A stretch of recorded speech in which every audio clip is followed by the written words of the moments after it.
Power ಕೆಫೆಯಲ್ಲಿ ಮೊದಲ story. ನಿರ್ದೇಶಕ S Narayan ಮತ್ತು ಕುಟುಂಬದ ವಿರುದ್ಧ ವರದಕ್ಷಿಣೆ ಕಿರುಕುಳ ವಿಚಾರ ಸಂಬಂಧ ಕೇಸ್ ದಾಖಲಾಗಿರೋದು. ಎಸ್ ನಾರಾಯಣ್ ಜೊತೆಗೆ ಅವರ ಪತ್ನಿ ಭಾಗ್ಯಲಕ್ಷ್ಮಿ ಜೊತೆಗೆ ಅವರ ಎರಡನೇ ಪುತ್ರ ಪವನ್ಗೆ ಪೊಲೀಸರು ನೋಟಿಸ್ ಕೊಟ್ಟಿದ್ದಾರೆ. ಈ ಕೇಸಿನ ಸಂಬಂಧ ವರದಕ್ಷಿಣೆ ಕಿರುಕುಳ ಸಂಬಂಧ ನೋಟಿಸ್ ಕೊಟ್ಟಿರೋದೀಗ 3 ದಿನಗಳ ಒಳಗಾಗಿ ವಿಚಾರಣೆಗೆ ಹಾಜರಾಗುವಂತೆ ಪೊಲೀಸರು ನೋಟಿಸ್ ಕೊಟ್ಟಿದ್ದಾರೆ. ಎಸ್ ನಾರಾಯಣ್ ಪುತ್ರ ಪವನ್ ಮತ್ತು ಪತ್ನಿ ಪವಿತ್ರ ನೀಡಿದಂತಹ ದೂರಿನ ಅನ್ವಯ, ಅಂದರೆ ಎಸ್ ನಾರಾಯಣ್ ಪುತ್ರ ಪವನ್ ಅವರ ಪತ್ನಿ ಪವಿತ್ರ ಕೊಟ್ಟಂತಹ ದೂರಿದು. ಅವರ ದೂರಿನ ಆಧಾರದ ಮೇಲೆ ಬುಲಾವ್ ಕೊಟ್ಟಿದ್ದಾರೆ. ಮಹಜರ್ ಸಂದರ್ಭದಲ್ಲಿ ಎಸ್ ನಾರಾಯಣ್ ಕುಟುಂಬಸ್ಥರಿಂದ ಪ್ರಾಥಮಿಕ ಹೇಳಿಕೆ ಕೊಡಲಾಗಿದೆ. ತಾಯಿಯ ಚಿನ್ನಾಭರಣ ಅಡವಿಟ್ಟು ಹಣ ಕೊಟ್ಟಿದ್ದಾಗಿ ಪವಿತ್ರ ದೂರನ್ನು ಕೊಟ್ಟಿದ್ರಲ್ಲ, ಆ ದೂರಿನಲ್ಲಿ ಉಲ್ಲೇಖ ಮಾಡಿದ್ದಾರೆ. ಅದರ ಬಗ್ಗೆ ಸಾಕ್ಷ್ಯಾಧಾರಗಳನ್ನ ಒದಗಿಸುವಂತೆಯೂ ಕೂಡ ಹೇಳಿದ್ದಾರೆ ಪವಿತ್ರಾಗೆ. ಎಸ್ ನಾರಾಯಣ್ ಅವರ ನಿವಾಸದಲ್ಲಿ ಈ ಕೇಸಿನ ವಿಚಾರಕ್ಕೆ ಸಂಬಂಧಪಟ್ಟಂತೆ ಪ್ರಾಥಮಿಕ ಹಂತದ ತನಿಖೆಯ ಭಾಗವಾಗಿ ಎಸ್ ನಾರಾಯಣ್ ಅವರ ನಿವಾಸದಲ್ಲೇ ಮಹಜರು ಮಾಡ್ತಾರೆ ಪೊಲೀಸರು.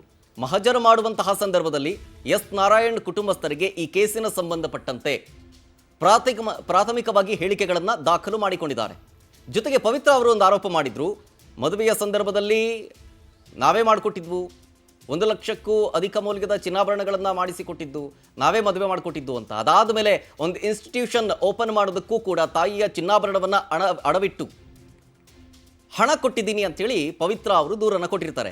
ಆ ದೂರನ್ನು ಉಲ್ಲೇಖ ಮಾಡಿ ಸಾಕ್ಷ್ಯಾಧಾರಗಳನ್ನು ಒದಗಿಸಿ ಅಂತೇಳಿ ಪವಿತ್ರಾಗೂ ನೋಟಿಸ್ ಕೊಟ್ಟಿದ್ದಾರೆ. ಅಂದರೆ ನೀವು ಚಿನ್ನ ಅಡ ಇಟ್ಟಿದ್ದಕ್ಕೆ ಯಾವುದಾದ್ರು ದಾಖಲಾತಿ, ಅದನ್ನು ದುಡ್ಡು ಪಡ್ಕೊಂಡು ಇವರಿಗೆ ಕೊಟ್ಟಿರುವಂಥ ದಾಖಲಾತಿ, ಎರಡನ್ನೂ ಕೇಳಿದ್ದಾರೆ. ಸಿನಿಮಾ ಆಡಿಷನ್ನಲ್ಲಿ ಪರಿಚಯವಾಗಿ ಲವ್ ಮಾಡಿ ಮದುವೆ ಆಗಿತ್ತು ಈ ಜೋಡಿ. ಎರಡೂ ಕುಟುಂಬದವರು ಕೂಡ ಒಪ್ಪಿ 2021ರಲ್ಲಿ ಅದ್ದೂರಿಯಾಗಿ ಮದುವೆ ಕೂಡ ಆಗಿತ್ತು. 2022ರಲ್ಲಿ ಎಸ್ ನಾರಾಯಣ್ ಮನೆಯಿಂದ ಹೊರಗೆ ಬಂದು ಪವಿತ್ರ ಪ್ರತ್ಯೇಕವಾಗಿ ವಾಸ ಮಾಡ್ತಾ ಇದ್ರು. ಇವರ ತಂದೆ ಖ್ಯಾತ ಸಿನಿಮಾ ನಿರ್ದೇಶಕರಾಗಿದ್ದರೂ ಕೂಡ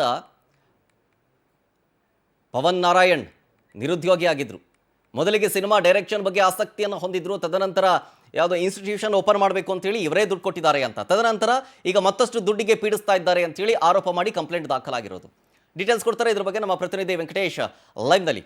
ವೆಂಕಟೇಶ್, ಈಗ ಎಸ್ ನಾರಾಯಣ್ ಮತ್ತು ಕುಟುಂಬದ ಮೇಲೆ ಆರೋಪ ಮಾಡಿ ಸಂಬಂಧ ಈಗ ಆಲ್ರೆಡಿ ಕಂಪ್ಲೇಂಟ್ ಕೂಡ ದಾಖಲಾಗಿದೆ, FIR ಆಗಿದೆ. ಪ್ರಾಥಮಿಕ ಹಂತದ ತನಿಖೆಗಾಗಿ ಎಸ್ ನಾರಾಯಣ್ ಅವರ ನಿವಾಸಕ್ಕೆ ಬಂದಂಥ ಸಂದರ್ಭದಲ್ಲಿ ಏನೇನಾಯಿತು ಅಂತ? ಎಸ್ ನಾರಾಯಣ್ ಅವರ ಎರಡನೇ ಮಗ ಪವನ್ ಏನಿದ್ದಾನೆ, ಆತನ ಮದುವೆಯ ನಂತರ ಕೂಡ ಎಲ್ಲವೂ ಚೆನ್ನಾಗೇ ಇರುತ್ತೆ. ಆದರೆ ಸ್ವಲ್ಪ ದಿನಗಳ ನಂತರ ಕೂಡ ಅವರು ಮನೆ ಖಾಲಿ ಮಾಡಿಕೊಂಡು ಬೇರೆ ಕಡೆ ವಾಸವನ್ನು ಮಾಡ್ತಾ ಇರ್ತಾರೆ. ಸೊ ಆ ಸಂದರ್ಭದಲ್ಲಿ ಈತನಿಗೆ ಕೆಲಸ ಇಲ್ಲ ಅಂತ ಹೇಳಿ ಒಂದು ಕಾರನ್ನ ತೆಗೆದುಕೊಳ್ಬೇಕು ಅಂತ ಹೇಳಿ NTA ಹಣವನ್ನು ಕೊಟ್ಟಿರ್ತಾರೆ. ಆ ಹಣವನ್ನು ವಾಪಸ್ ಕೊಟ್ಟಿರೋದಿಲ್ಲ ಅಂತ ಹೇಳಿ ಗಲಾಟೆ ಕೂಡ ಆಗಿರುತ್ತೆ. ಇದು ಸಂಬಂಧಪಟ್ಟಂತೆ ಏನು ಪವಿತ್ರ ಅವರ ತಾಯಿಯವರಿಂದ ಕೂಡ ಹಣವನ್ನು ಕೊಡಿಸಿರ್ತಾರೆ, ಬ್ಯಾಂಕಿಂದ 10 ಲಕ್ಷ ಹಣವನ್ನು ಕೊಡಿಸಿರ್ತಾರೆ. ಇದರ EMI ಕಟ್ಟದೆ ಜಗಳ ಆಗಿರುತ್ತೆ, 4-5 ಕಂತು ಕಟ್ಟಿರ್ತಾರೆ. ಅದಾದ ಬಳಿಕ ಹಣವನ್ನು ಕೊಟ್ಟಿರೋದಿಲ್ಲ ಅಂತೇಳಿ ಅವರು ದೂರನ್ನು ಕೂಡ ಕೊಟ್ಟಿರ್ತಾರೆ. ಈಗ ದೂರಿನ ಸಂಬಂಧ ಈಗಾಗಲೇ ಏನು ಜ್ಞಾನಭಾರತಿ ಪೊಲೀಸರು ಕೂಡ ಪ್ರಕರಣವನ್ನು ದಾಖಲಿಸಿಕೊಂಡು ತನಿಖೆ ಮಾಡೋದಕ್ಕೂ ಮುಂದಾಗಿದ್ದಾರೆ. ಅವರ ಪತ್ನಿ ಹೇಳಿಕೆಗಳನ್ನು ಕೂಡ ದಾಖಲಿಸಿಕೊಂಡಿದ್ದಾರೆ. ಈಗ ಅವ್ರನ್ನ ನೋಟಿಸ್ ಕೊಟ್ಟು ಕರೆಸುವಂತ ಕೆಲಸವನ್ನು ಕೂಡ ಜ್ಞಾನಭಾರತಿ ಪೊಲೀಸರು ಮಾಡ್ತಾರೆ. ಎಸ್ ನಾರಾಯಣ್, ಪವನ್ ಮತ್ತು ಭಾಗ್ಯವತಿ ಏನಿದ್ದಾರೆ, 3 ಜನಕ್ಕೂ ಕೂಡ ನೋಟಿಸ್ ಕೊಡೋದಕ್ಕೆ ಸಿದ್ಧತೆಗಳನ್ನು ಮಾಡ್ಕೊಂಡಿದ್ದಾರೆ. ಸೊ ಸದ್ಯ ಈ ಘಟನೆಗೆ ಸಂಬಂಧಪಟ್ಟಂತೆ ಅವರ ಪತ್ನಿ ಕೊಟ್ಟಿರುವಂತಹ ದೂರಿನ ಆಧಾರದ ಮೇಲೆ ಹೇಳಿಕೆಗಳನ್ನು ಪಡೆದುಕೊಂಡು ಸ್ಪಾಟ್ ಮಜರನ್ನು ಕೂಡ ಮಾಡ್ತಾರೆ. ಅದಾದ ಬಳಿಕ ಅವರಿಗೆ 2 ನೋಟಿಸ್ ಈಗಾಗಲೇ ಏನು ಕೊಡೋದಕ್ಕೆ ಸಿದ್ಧತೆಯನ್ನು ಮಾಡ್ಕೊಂಡಿದ್ದಾರೆ. ಆದರೆ ಎಸ್ ನಾರಾಯಣ್ ಅವರು ಬೇರೆ ಕಡೆ ಇದ್ದೀನಿ ಅಂತ ಹೇಳಿ ಕೂಡ ಹೇಳಿದ್ದಾರೆ. ಪೊಲೀಸರ ನೋಟಿಸ್ಗೆ ಉತ್ತರವನ್ನು ಕೂಡ ಕೊಡಬೇಕಾಗುತ್ತೆ. ಯಾಕಂದ್ರೆ ಈಗ ವರದಕ್ಷಿಣೆ ಮತ್ತು ಕಿರುಕುಳ ಕೇಸ್ ದಾಖಲಾಗಿರೋದ್ರಿಂದಾಗಿ 2 ಕಡೆ ಕೂಡ ಹೇಳಿಕೆಗಳನ್ನು ದಾಖಲಿಸಿಕೊಂಡು ತನಿಖೆಯನ್ನು ಮಾಡ್ತಾರೆ.